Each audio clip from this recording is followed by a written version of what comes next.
자, 이번 주도 영상으로 찾아왔어요. 이번 주부터는 모세에 대한 이야기를 나눠보려고 해요. 이집트에서 노예 생활을 하고 있던 이스라엘 백성들을 구한 모세. 하나님께서는 모세를 통하여 어떻게 이스라엘 백성들을 구하셨을까요? 그렇다면 오늘 본문 말씀 먼저 찾아볼까요? 본문 말씀은 출애굽기 2장 10절 말씀입니다.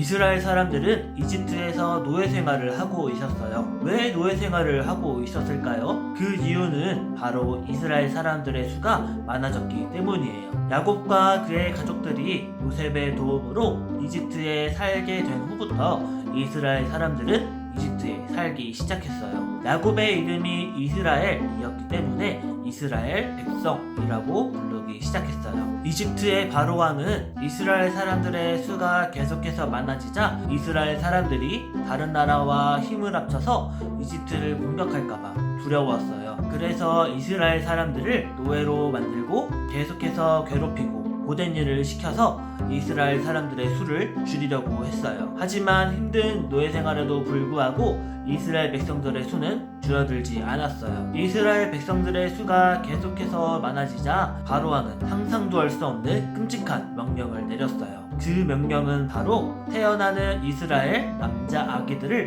모두 나일 강가에 던져버리라는 명령이었어요. 바로왕의 명령이 있은 후에 한 여인이 아들을 낳았어요. 여인은 아들을 바로왕 몰래 키웠어요. 하지만 3달이 지난 후에 더 이상 아기를 숨길 수가 없게 되자 여인은 갈대 상자를 만들어 그 상자 안에 아기를 넣고 그 상자를 나일 강가에 뛰어 보냈어요. 아기의 누나는 상자가 어떻게 되나 몰래 쫓아가서 확인했어요.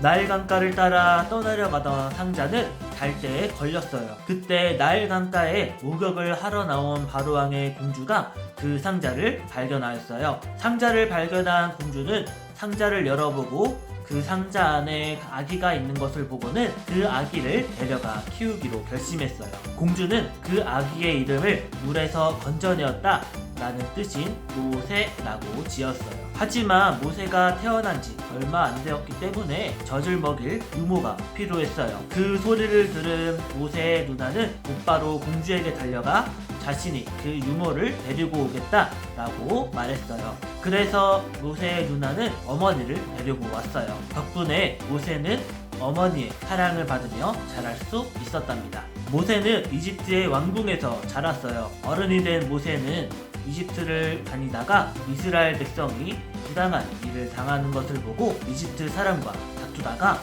실수로 이집트 사람을 죽이고 말았어요. 이 일을 들키게 되자 모세는 이집트를 떠나 광야에서 목자로 살아가기 시작했어요. 한편 힘든 노예 생활 때문에 고통받고 있던 이스라엘 백성들은 하나님께 도와달라고 부르짖기 시작했어요. 하나님께서는 이스라엘 백성들을 구하시기 위한 계획을 세우기 시작하셨죠. 어느 날 양을 치고 있던 모세는 산에 떨기나무가 불에 타고 있는 것을 봤어요. 그런데 떨기나무에 불이 붙었지만 나무는 전혀 타고 있지 않았어요. 갑자기 그때 나무에서 모세야 모세야 하고 모세를 부르는 소리가 들렸어요. 바로 하나님께서 모세를 부르신 거였어요. 그리고 하나님은 모세에게 신발을 벗으라고 말씀하셨어요. 모세가 서 있는 곳이 바로 거룩한 곳이었기 때문이에요. 그리고 하나님은 이스라엘 백성들이 자신에게 도와달라는 부르짖는 소리를 들었기 때문에 모세를 보내어 이스라엘 백성들을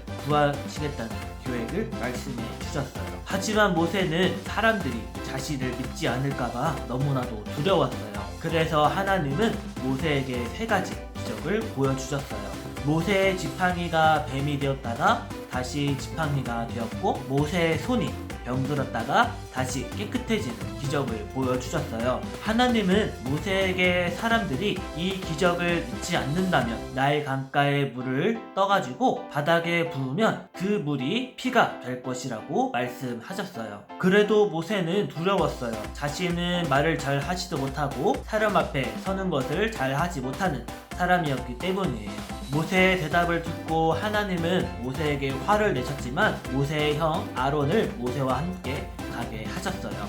하나님이 이스라엘 백성들을 구하시기 위한 계획을 모세를 통해 이루시기 시작하는 거였어요. 하나님은 우리의 생각을 훨씬 뛰어넘는 계획을 가지고 계세요. 오늘 말씀에서 하나님의 계획은 무엇인가요? 하나님의 계획은 이스라엘 백성들을 구하시는 것이었어요.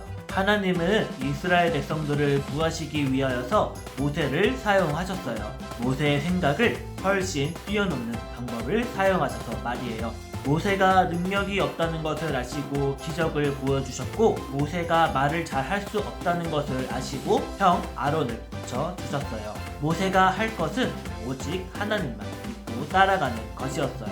다른 부족한 것들은 하나님께서 모두 다 채워주실 것이기 때문이에요. 모세처럼 친구들을 향한 하나님의 계획이 모두 다 있어요. 친구들이 할 수 없는 것 같아 보여도 하나님은 친구들의 부족한 부분들까지도 모두 다 알고 계세요. 그리고 친구들이 할 수 없는 것을 하나님이 이루어 주세요. 친구들은 항상 이 사실을 기억하고 하나님만을 믿고 따라가면 되는 거예요. 친구들이 하나님만을 믿고 따라갈 때 절대 변하지 않는 선하신 계획이 친구들을 통해 이루어질 거예요. 날마다 이러한 축복이 친구들과 함께하기를 주님의 이름으로 축복합니다.